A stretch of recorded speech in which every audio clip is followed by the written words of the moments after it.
Picture a bustling frontier settlement. Let's call it Toy Town. It operates as an entirely unregulated free market, a place where tin robots and wooden trains trade their wares freely in the streets.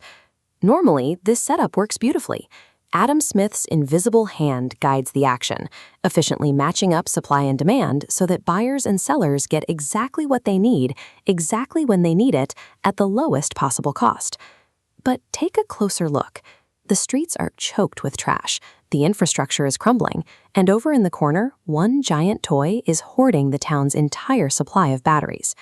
Free markets are powerful engines for trade and wealth creation. Left entirely to their own devices, however, they develop severe blind spots that can tear a community apart from the inside out. That's when the local sheriff steps in to declare an economic emergency. The town is experiencing a market failure. Market failure happens when the free market mechanism breaks down. It stops producing the products society demands, it fails to deliver them in the right quantities, and it loses its grip on keeping costs low. Economists refer to this state as a misallocation of resources. To clean up the streets and get resources flowing correctly again, we have to track down the specific economic culprits responsible for the chaos. Let's pull up the most wanted board. First on the board, the missing public good. This is a specific type of product or service that the free market will simply never produce on its own. To be a true public good, it must have two exact traits. It has to be non-rival, meaning my use of it doesn't leave less for you. And it must be non-excludable, meaning it is physically impossible to stop anyone from using it.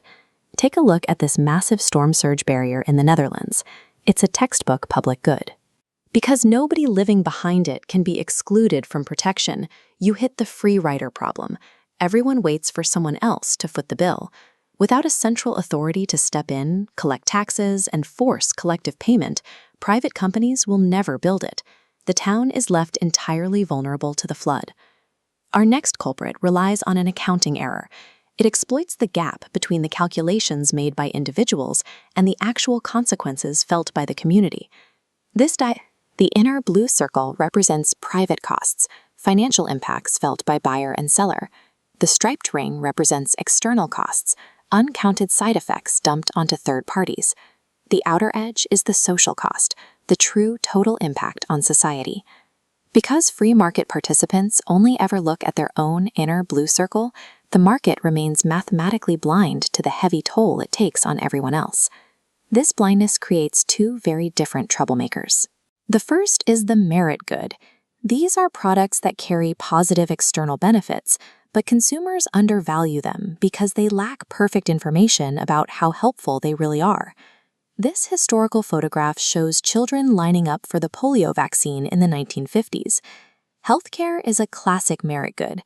When one person chooses to get vaccinated, they don't just protect themselves, they create a protective shield of immunity that benefits the entire surrounding community.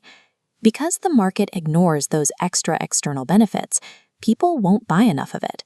The result is chronic underconsumption and severe underproduction. Then you have its twin, the demerit good. These are products carrying heavy negative external costs that consumers willfully ignore in favor of short-term gratification. You can see the result in this archival image of industrial smokestacks. A factory might produce cheap goods for its customers, but the massive plumes of dark smoke inflict heavy, uncompensated respiratory costs on the neighboring town. By ignoring the external impacts of both twins, the unregulated market starves the town of the cures it needs, while quietly drowning it in pollution. Our final culprit is the monopoly monster. This happens when a single firm captures an entire industry's output, hiding behind high barriers to entry that make it impossible for rival businesses to compete. Watch the supply curve on this chart. Because a monopoly is the only game in town, it becomes a price maker. It forcefully shifts the supply curve left, artificially restricting available goods to drive the equilibrium price sky high. Monopolies destroy the competitive invisible hand. They allow a single entity to hold a community's essential resources hostage, extracting maximum private profit at the expense of everyone else. Step back from the board, and you see that missing public goods, uncounted externalities, and aggressive monopolies all cause the exact same disease. allocative inefficiency. The market produces too much of the bad stuff and not enough of the good stuff.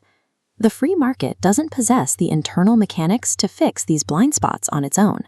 Restoring the balance requires an outside central authority. The sheriff has to step in and correct the math. That means using taxes to punish the production of demerit goods, offering subsidies to encourage the consumption of merit goods, and using direct government funding to build the public goods we all rely on. The free market is a brilliant engine for innovation and growth, but to achieve true economic efficiency, you always need a sheriff watching the bigger picture.